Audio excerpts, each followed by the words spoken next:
श्रीमद् भागवत महापुराण स्कंद 10वां अध्याय 31वां।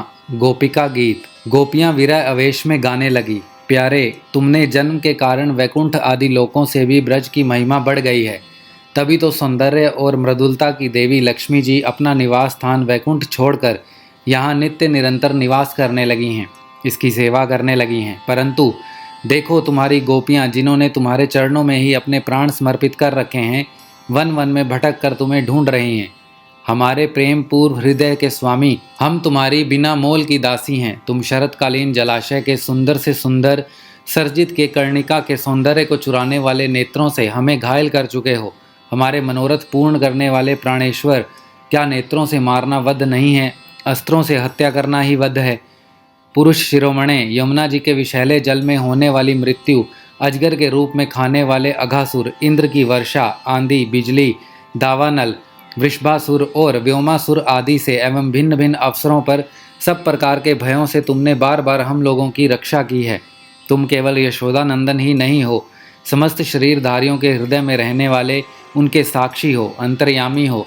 सखे, ब्रह्मा जी की प्रार्थना से विश्व की रक्षा के लिए तुमने यदुवंश में अवतीर्ण हुए हो। अपने प्रेमियों की अभिलाषा पूर्ण करने वालों में अग्रगण्य यदुवंश शिरोमणे, जो लोग जन्म मृत्यु रूप संसार के चक्कर से डरकर तुम्हारे चरणों की शरण ग्रहण करते हैं, उन्हें तुम्हारे कर कमल अपनी छत्र छाया में लेकर अभय कर देते हैं। हमारे प्रियतम, सबकी लालसा अभिलाषाओं को पूर्ण करने वाला वही कर कमल जिससे तुमने लक्ष्मी जी का हाथ पकड़ा है, हमारे सर पर रख दो। ब्रजवासियों के दुख दूर करने वाले वीर शिरोमणे श्याम सुंदर, तुम्हारी मंद मंद मुस्कान की एक उज्जवल रेखा ही तुम्हारे प्रेमी जनों के सारे मान मद को चूर चूर कर देने के लिए पर्याप्त है। हमारे प्यारे सखा, हमसे रूठो मत, प्रेम करो।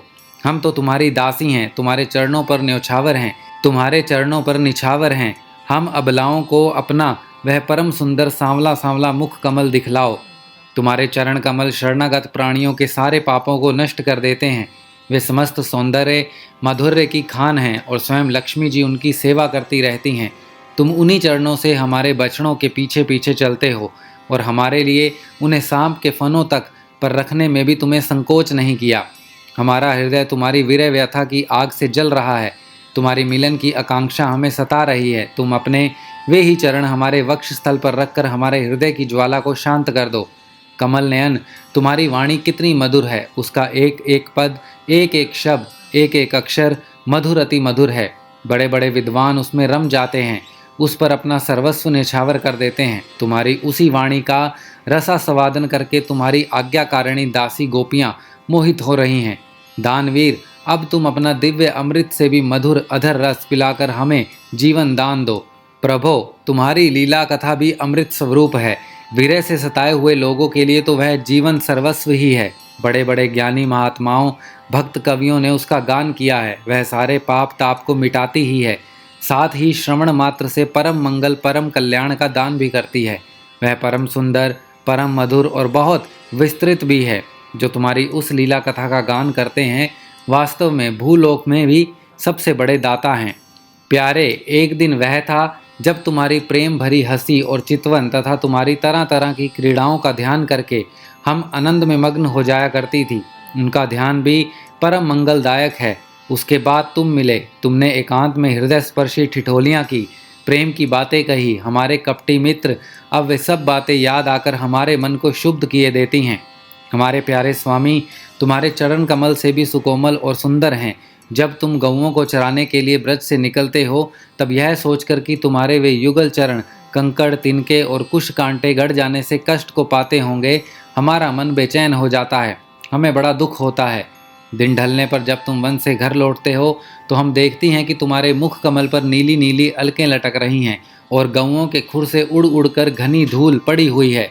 हमारे वीर प्रियतम, तुम अपना वह सौंदर्य हमें दिखा दिखाकर हमारे हृदय में मिलने की आकांक्षा प्रेम उत्पन्न करते हो। प्रियतम, एकमात्र तुम्हारी हमारे सारे दुख को मिटाने वाले हो। तुम्हारे चरण कमल शरणागत भक्तों की समस्त अभिलाषाओं को पूर्ण करने वाले हैं। स्वयं लक्ष्मी जी उनकी सेवा करती हैं और पृथ्वी के तो वे भूषण ही हैं। आपत्ति के समय एकमात्र उन्हीं का चिंतन करना उचित है, जिससे सारी आपत्तियां कट जाती हैं।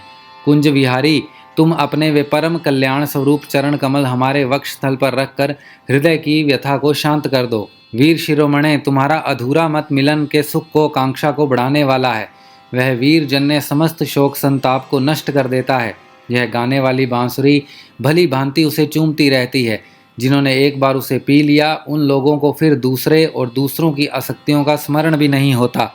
हमारे वीर, अपना वही अधूरा मत हमें वितरण करो, पिलाओ। प्यारे, दिन के समय जब तुम वन में विहार करने के लिए चले जाते हो, तब तुम्हें देखे बिना हमारे लिए एक एक क्षण युग के समान हो जाता है। और जब तुम संध्या के समय लौटते हो तथा घुंघराली अलकों से युक्त तुम्हारा परम सुंदर मुखारविंद हम देखती हैं, उस समय पलकों का गिरना हमारे लिए भार हो जाता है और ऐसा जान पड़ता है कि इन नेत्रों की पलकों को बनाने वाला विधाता मूर्ख है। प्यारे श्याम सुंदर, हम अपने पति, पुत्र, भाई, बंधु और कुल परिवार का त्याग कर, उनकी इच्छा और आज्ञाओं का उल्लंघन करके तुम्हारे पास आई हैं। हम तुम्हारी एक एक चाल जानती हैं, संकेत समझती हैं और तुम्हारे मधुर गान की गति समझकर उसी से मोहित होकर यहाँ आई हैं। कपटी, इस प्रकार रात्रि के समय आई हुई युवतियों को तुम्हारे सिवा और कौन छोड़ सकता है। प्यारे, एकांत में तुम मिलन की आकांक्षा, प्रेम भाव को जगाने वाली बातें करते थे, ठिठोली करके हमें छेड़ते थे। तुम प्रेम भरी चितवन से हमारी ओर देखकर मुस्कुरा देते थे और हम देखती थी तुम्हारा वह विशाल वक्ष स्थल जिस पर लक्ष्मी जी नित्य निरंतर निवास करती हैं। तब से अब तक निरंतर हमारी लालसा बढ़ती ही जा रही है और हमारा मन अधिकाधिक मुग्ध होता जा रहा है। प्यारे, तुम्हारी यह अभिव्यक्ति ब्रजवासियों को संपूर्ण दुख ताप को नष्ट करने वाली और विश्व का पूर्ण मंगल करने के लिए है। हमारा हृदय तुम्हारे प्रति लालसा से भर रहा है। कुछ थोड़ी सी ऐसी औषधि दो जो तुम्हारे निज जनों के हृदय रोग को सर्वथा निर्मूल कर दे। तुम्हारे चरण कमल से भी सुकुमार हैं, उन्हें हम अपने कठोर स्तनों पर डरते डरते बहुत धीरे से रखती हैं कि कहीं उन्हें चोट न लग जाए। उन्हीं चरणों से तुम रात्रि के समय घोर जंगल में छिपे छिपे भटक रहे हो। क्या कंकर, पत्थर आदि की चोट लगने से उनमें पीड़ा नहीं होती? हमें तो इसकी संभावना मात्र से ही चक्कर आ रहा है। हम अचेत होती जा रही हैं। श्री कृष्ण, श्याम सुंदर, प्राणनाथ, हमारा जीवन तुम्हारे लिए है। हम तुम्हारे लिए जी रही हैं, हम तुम्हारी हैं। श्रीमद् भागवत महापुराण, स्कंद 10वां, अध्याय 31वां, समाप्त।